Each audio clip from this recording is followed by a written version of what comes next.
ఓం శ్రీ మాత్రే నమః. ముందుగా అందరికీ శరన్నవరాత్రుల శుభాకాంక్షలు.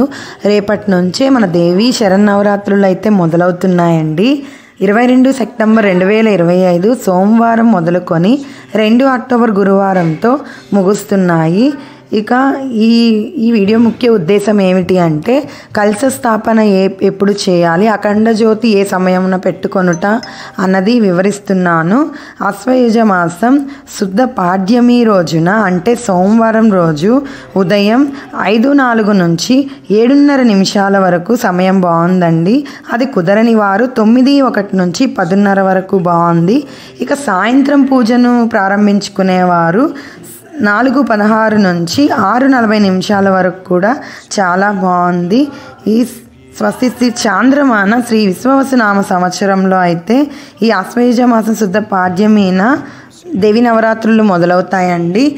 ఈ 11 రోజులు అమ్మవారిని పూజించటం, ఆమె ఆశీస్సులను పొందటం చాలా ముఖ్యమండి.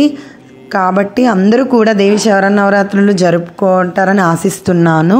ఇక ఆ పూజకు కావలసిన వస్తువులను కూడా నేను ఈ వీడియోలో పోస్ట్ చేశానండి. చూస్తున్నారు కదా, మీరే వివరంగా ఉన్నాయి.